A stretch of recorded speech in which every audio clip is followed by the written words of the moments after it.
Ma, nasan ba kayo? Nakatignan nga sa kusina. Ma, nasan kayo? Nandito ba kayo sa kusina? Anong problema? Ay, nandyan po pala kayo, ma. Nasaan po ba si Papa? Si Papa mo nandun sa labas. Bakit ba? Ba't mo siya hinanap? Sige po. Maiwan ko na po kayo dyan.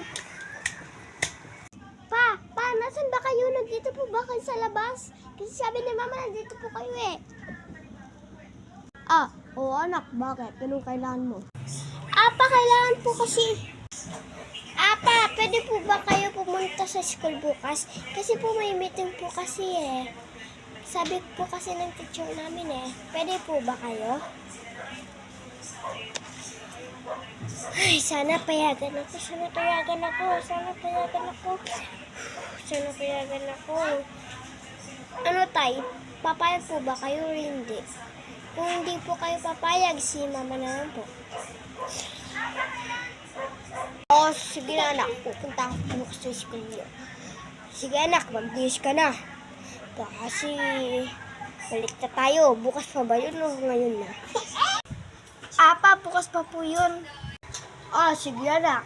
Kung bukas pa yun, maaga tayo kasi pagkalitan ka ng teacher mo.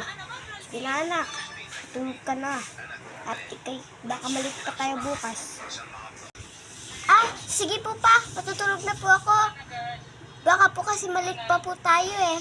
Sige na po, matutulog na po ako. Bye! Ay, buti na lang, pinayagan ako ni Papa. Nakatulog na nga lang. Tomorrow!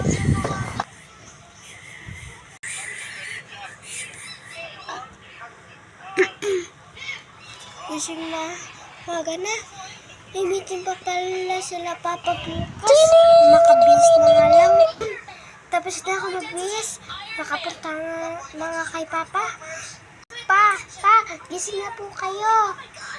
Oras na po. Nagligo na po kayo. Nakabihis na po ako. Sige anak.